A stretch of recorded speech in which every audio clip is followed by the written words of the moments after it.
Audio on demand from Vision Christian Media.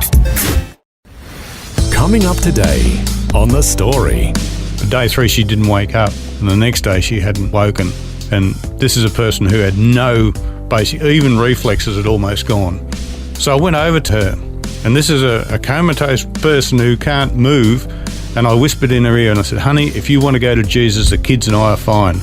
And she gave an almighty great kick with her leg, frightened the life out of me. I just jumped back and said, "Okay, you're not going anywhere. That's fine. You're staying. We all understand that." The Story. G'day, I'm Jimmy Colfax and welcome to The Story. Well, today we're going to hear from a couple who've been together for over 40 years and have served the Lord in a variety of ways. However, as we'll hear, life for John and Robyn Gibbs has not been without its ups and downs. They're having a chat and sharing about their life journey together with Eric Scatterbo. He's in our Melbourne studios. John and Robyn, welcome to the program. Thank you. Thank you, Eric. Glad to have you with us here, and let's find out your story today, going all the way back to your childhood. I understand that both of you have a rich Christian heritage in your background. Let's start with you, John. Tell us about your childhood. Well, grew up in a Christian family. My grandparents, that were my mother's parents, were very godly people. On my father's side, there was missionaries to Africa. There was people that worked in the Aboriginal missions in Central Australia. So I grew up with all these input in my life, and they were honoured people. Mm-hmm. So when the missionaries came home, it was a big deal to go and meet them and see them. And yeah, I just grew up with that and just always wanted to serve God. Mm. And for you, Robyn, what was your childhood like? I wasn't real sure what anyone was. I was only a child. But I always remember my grandmother on my mother's side, my mum's mum, and she just was always this sort of godly woman. And I loved her, and I always felt really nice near her. She was a happy, I don't know, there was something actually very special about my nan that I really loved. I couldn't have said what that was. But as I grew, I understood, I know what it was. It was the Christianity in her. It was Christ in her that was drawing me. And I was always just attracted to that from, very young. Very, very young. As a 7-year-old, I remember so well, my favourite cousin, his name was Scott, he died. We were both the same age. So my cousin died, and that was a huge disaster in my life in a way. Yeah. Didn't see much of him, but when I did, we just got on really, really well. And he was a very special young boy. What impact did that have on you? I was 7 years old. It's a bit hard to say what sort of impact, except that I know I drew a picture at school. And I think it's sort of a house, but it's the wrong shape. It's got an aerial, so my dad was a TV repairman, so it sort of had all my life in this house. But there was also a cross, and I think there was a coffin in the picture, if I remember. Once again, I drew that when I was about 7. Still got the picture. Oh, and wow. yeah, and so in that picture, it's sort of this is my life, and Scott died. And in a way, just the sort of bluntness of Scott died, that almost explains it. It was like, he's not here now. He's gone. I remember being very, very scared, I'm going to die. He was 7 and he died. So what's going to happen to me when I...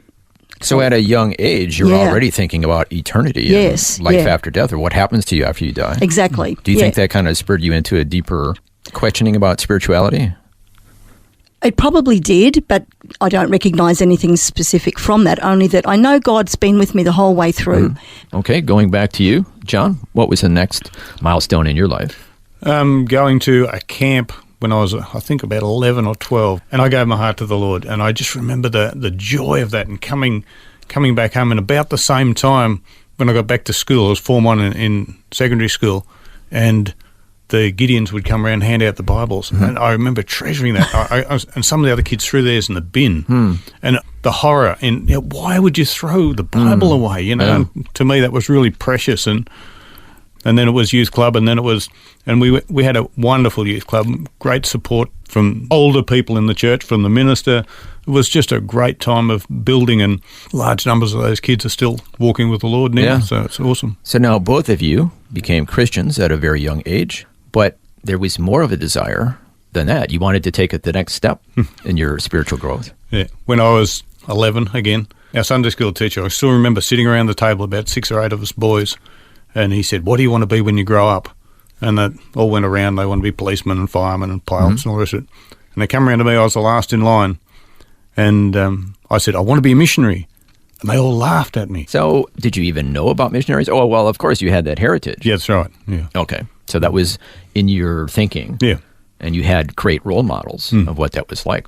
What about you, Robyn? Well, I remember when I was about 14, I watched, I think it was Peace Child. Is that the one with the little baby that they had the to hand over or whatever?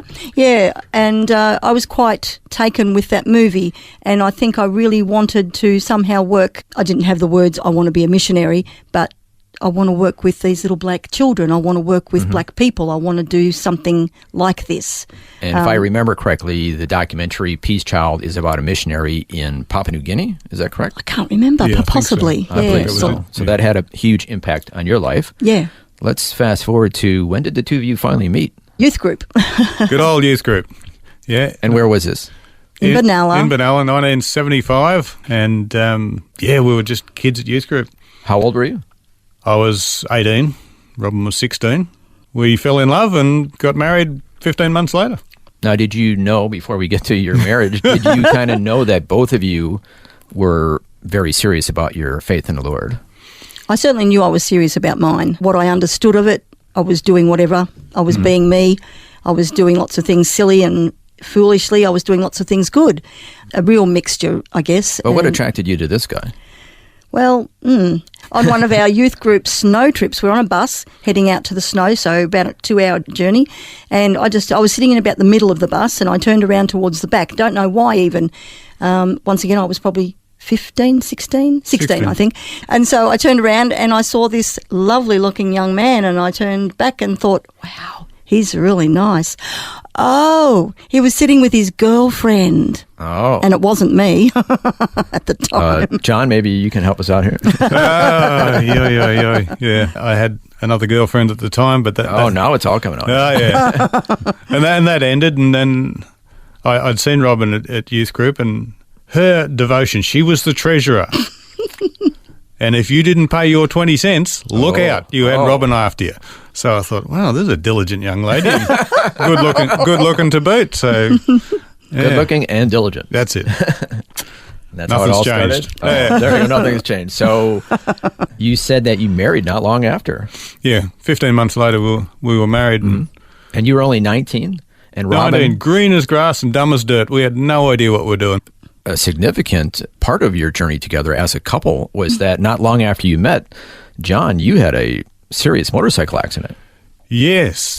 Back in the 70s when motorcycles were more powerful than they should have been, I visited Robyn at 7 p.m. every day.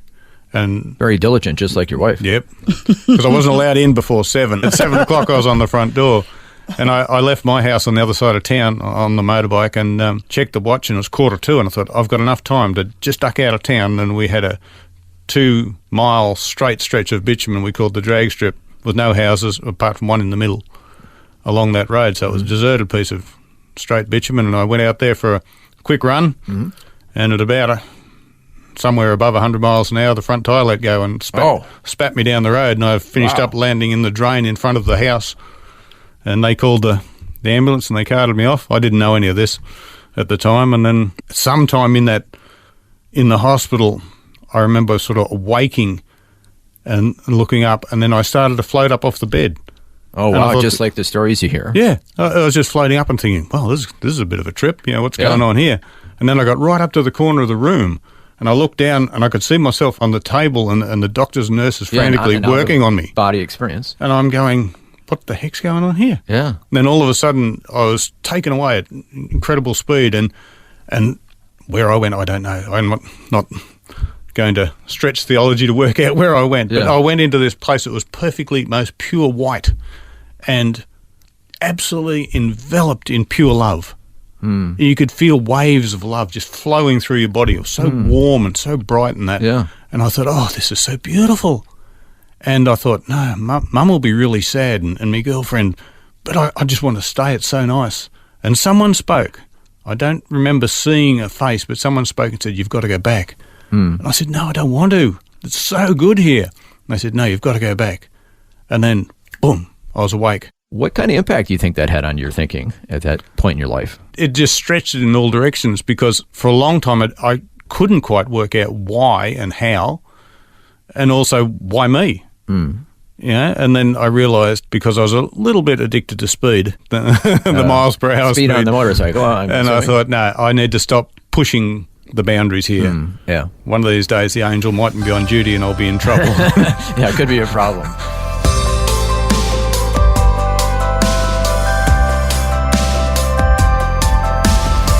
You're listening to The Story. Today, John and Robyn Gibbs are sharing about their life journey together. Next, we'll hear how they eventually go on to serve as missionaries in the Solomon Islands and how Robyn went through a serious health scare. All that and more is coming up when we return. The Story. If this program has highlighted something you'd like prayer for, we'd love to pray for you. Call 1-800-PRAY-FOR-ME. That's 1-800-772-936. It's a free call. Or text 0401 132 888. Hi, I'm Jimmy Colfax and this is The Story. We're continuing with John and Robyn Gibbs, who've been together for over 40 years and are sharing their life journey together. Before the break, we heard about when they were married and, unfortunately, right at the same time, they find out that Robyn's parents were having struggles in their marriage. Yeah, they were just going through their own hell, had been for a few years, when that culminated in my mum leaving and my dad following her, and they ended up in Melbourne. Dad got another job in Melbourne, and oh my goodness, and we followed them only to just check on them, and it was all it was a horrible time actually, and they were going through such a dreadful time themselves. They weren't horrible people by any stretch. They weren't cruel to each other or anything, just Going weren't through a coping rocky anymore. patch, would you say? Just couldn't cope with themselves anymore, really. And being a child of theirs, I'm trying to cope with this whole mess, and I don't know what's up and down, and I'm getting married now. Exactly. And, You're trying to start out in marriage. The people who you kind of look to as role models are having their struggles. So That's that had to be right. a bit disconcerting for you. It was pretty horrible. I remember at the first 3-ish days of our marriage, I just cried. I just cried all the time. We ended up visiting a minister on our honeymoon because I was a mess and I needed help desperately. Wow. But I knew my help was in God, always knew that he was the only one who could help me. I hadn't really been through a lot of personal, inner, spiritual stuff at that stage myself. I was bordering on it, but I just knew I had to stick with God. Somehow he was sticking with me. And somehow we got through. And the good news is that your parents eventually reunited. Yes, they were. And that was great because then my dad, a few years later, got very sick, and my mum nursed him for 15 years until he passed away. And it was once again, it wasn't a perfect relationship, but it was beautiful. Mum looking after him and caring for him, and yeah, it was really quite special. In many ways, your father rededicated his life to God, didn't he, really? He became more outward in his faith in those years once they reunited again. So, Now, both of you, at a young age, felt called to be missionaries. So we're tracking along with your life journey. You're married now, you have your first child, and then you eventually go on a work party to Tonga. Is that right, John? Yeah. Just out of the blue, our minister came up to me one day and he said there was a big cyclone and tsunami and that in Tonga. It destroyed a lot of the place, and I was working as a carpenter, and he said to me, there's a work party going to Tonga and there's someone in the church willing to pay for your ticket if you want to go. Oh, wow. I'm in. Put your hand up and there you are. And yeah, so I went off and we had a marvellous time over there, built 13 houses in 2 weeks, our team, little prefab houses. And yeah, just a wonderful time. And then a few months later, the Australian Council of Churches rang me up and said, look, we'd got a project developing cyclone-proof housing in Tonga. Would you come back and sort of help design and build that sort of thing? So I went back a second time. And then you had your next missionary experience going to the Solomon Islands. But this time it was all of you. Yep. That was amazing. I mean, we just knew But that was long-term. Yes, yeah. 2 years. Well, it was for a year, Oh, but okay. towards the end of the first year, they asked John to stay on another year, and we said yes. But it's one of those things that I think it's in our DNA. When God brings forth an opportunity, we grab it. And just want to encourage people, don't let them slip by. because time and time again there'll be something come up. I remember we did a missions training course in Sydney, and there was an old Anglican guy there, and he said God called him to go to Vanuatu, but he decided not to because the weather mightn't suit him. Oh, And I thought, what did you miss? yeah. What did you miss? Yeah. So, If God's calling you, He's going to get you through whatever. yeah. Doesn't mean it's going to be easy. Yeah. Like some of the experiences in the Solomons, with illnesses and incidents that happened, it really challenges you. Okay, so both of you served the Lord in many different ways. 2 years as missionaries in the Solomon Islands, also being very involved in your local church and worship and youth group and all that. And can we fast forward to the point where you had some serious health challenges? Sure. Yeah, we were living in another town by then, Merimbula, I think, yeah. And I started to get ulcers on I had a little lump on one leg, and I think I picked it, which I tend to do things like that, unfortunately. And from then it just got worse and worse, and it grew into quite a large, I don't know exactly how large, a fairly big thing. We were sort of doing our best to look after it, but all the time through that sort of, I wasn't sick. I had something happen, if you like. The ulcers was all I knew about. So as that journey, especially that about a year of that journey, 2014 I think was the year, different ones were starting to say, you really need to get that checked out, you really need to see a doctor, you need, et cetera, et cetera. Yeah. And anyway, I eventually did end up in hospital, once again, just in a sense due to the pressure of others. I didn't even get home that day. Went to the doctors, they did a blood test. My blood sugar level was sky high. It's supposed to be between, I don't even know what that means, but between 5 and 8. I was 33. Wow. It was straight to hospital, do not pass Good thing go. you went to the hospital. So then basically 7 months later, I was in hospital for a long, long time. But in the early days... So you stayed in the hospital for 7 months? Yes. Oh, wow. Yes. The first 3 days, a period of about 3 days, I was out of it. I wasn't functioning. They cleaned up the ulcer on the leg and then transferred her to Canberra because they said there was such a big hole where they cleaned the ulcer up that she'd need a skin graft. And we were in Canberra for 5 days, and all of a sudden she was in bed and I was having morning tea with her, and her eyes rolled back and she shook and fell back into the bed and came to saying, my head, what's wrong with me? And it turned out it would be an artery at the base of the brain had burst. Oh, wow. And, they threw me out into the corridor, and doctors turned up and they hit the emergency button. The whole emergency team turned up. This is not sounding good. No. And they just threw me out into the corridor and they wheeled her off down and gone, and the peace of God just flooded me. So that did me brain in. I should be frantic and anxious and I'm peaceful. They raced her off down, and I was starting to panic a little, and I thought, I'm in a town that I don't know, a city, I don't know anyone in this place, and I really needed to talk to someone because they were busy plugging Robyn into machinery and hoses and leads and heaven knows what. Wow.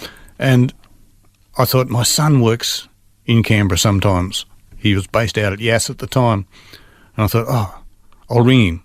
Maybe he's in town today. And I rang up and I said, son, I need you. Where are you? And he said, actually, I'm 3 floors below you. Really? He'd brought his wife in for a pre-baby. She was pregnant. Just happened to be there at the time? Just happened. Isn't it coincidence a wonderful thing? Oh, my goodness. So we went down to the surgical area. You didn't even know if he was in the same city as you. Oh, wow.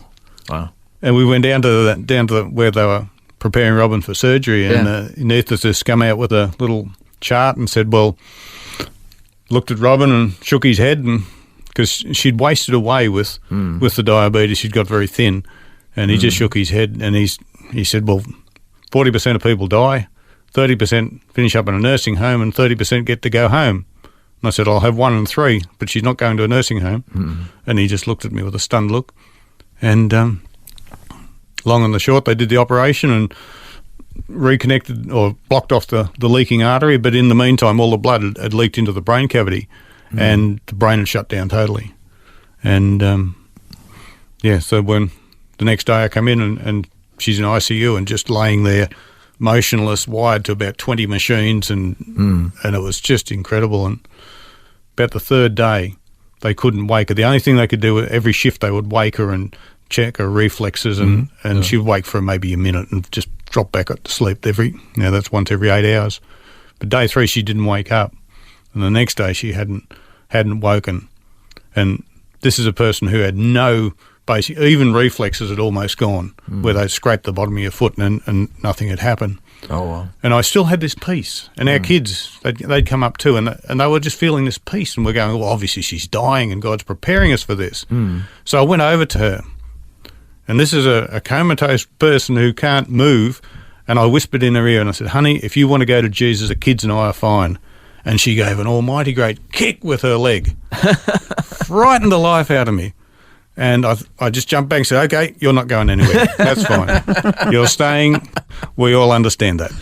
And Do you remember any of this? No, none of it. No. But we think it was at a time when I don't know how you can remember darkness, but I sort of know there was nothing here. Then there was this little moment of whatever you want to call it, connected to myself again or something, and then darkness again. But that little moment could have well have been when John spoke to me, and in that moment I can see it so vividly. I was in total blackness, but I feel like I was awake, and I'm just saying to God, God, I want to live. God, I want to live. God, I want to live. So like I said, there was nothing before that and there was nothing after it. Once I was home, I don't recall exactly, it wasn't day one, but sort of in those early months, lying in bed, because my first year at home I was pretty much in bed as well. And I'm lying there and saying, oh, God, I shouldn't have done this. I shouldn't have asked to live. I should have died. I should have asked to die. Because what am I? I'm lying in my own bed at home and I'm nothing. I can do nothing. And anyway, and I remembered that I had been saying, God, I want to live. And then into my mind came the scripture that said, I lay before you life and death. Choose life. And I remember thinking, oh, I chose life. God was showing me, Robyn, you chose life. You wanted to live. I've let you live. You're living, you're alive. And it was like, that was a moment of, well, let's get on with it. I didn't jump out of bed, but I just knew, okay, I chose life. Let's get on with this life I need to live.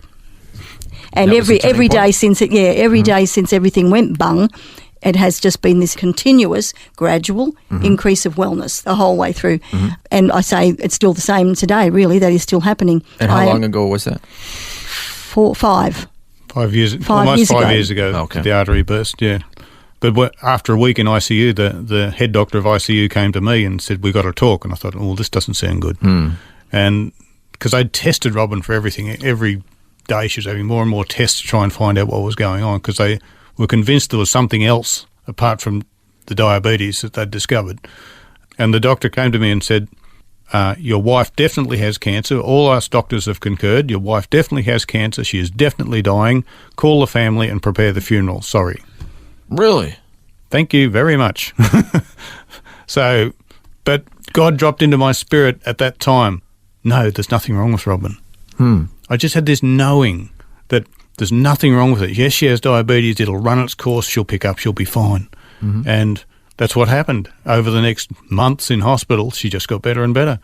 And the surgeon that had done the repair of the artery that had burst, he'd gone on holidays not long after he did Robyn's surgery, and he came back about a month or two later, and I remember him storming into the room. He had no bedside manner at all. Brilliant surgeon. But he walked up to the bed and he goes, congratulations, Mrs. Gibbs, nothing wrong with you. And he turned around and looked at me and said, she'll probably just get out of bed and walk out of here. Well, not quite, but Near enough. She just got better and better and better, and yeah, we had to go through rehab. But I remember loading her into the car after 7 months in hospital and driving off and then going, oh my goodness, we're on our own now. But God was with us all the way. It was just amazing.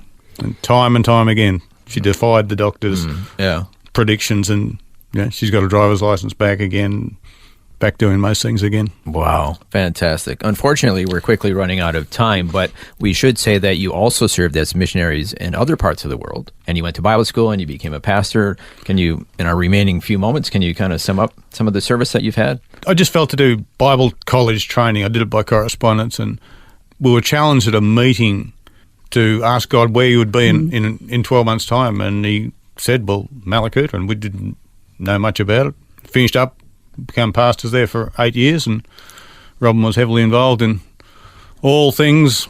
Youth music. Puppets, drama. Preaching, heaps of all stuff. That, yeah.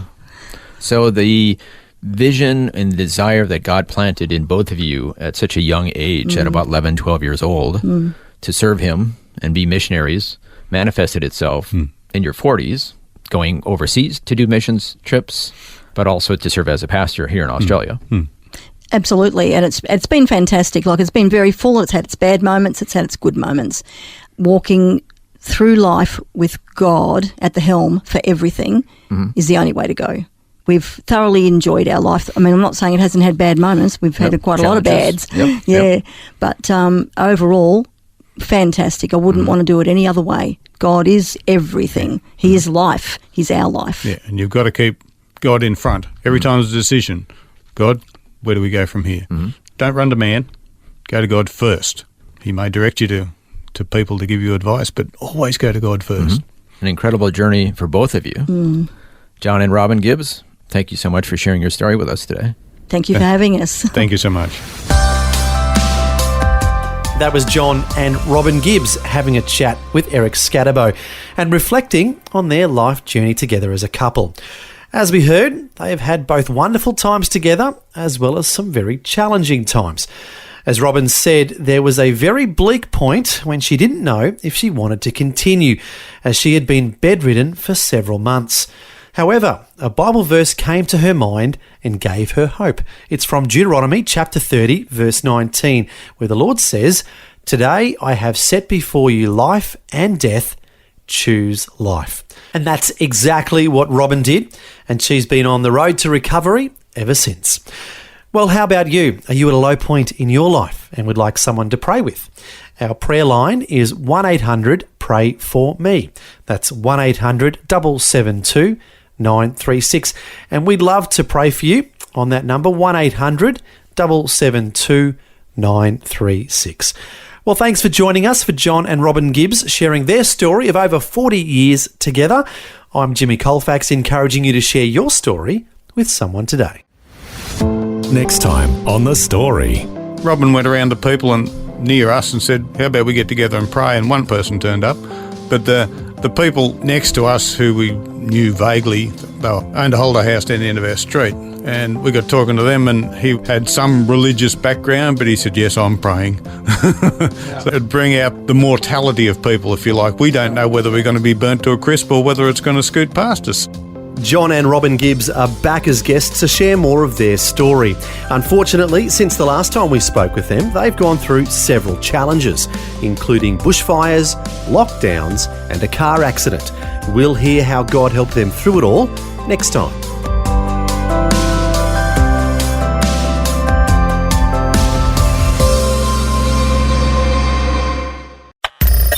Thanks for taking time to listen to this audio on demand from Vision Christian Media. To find out more about us, go to vision.org.au.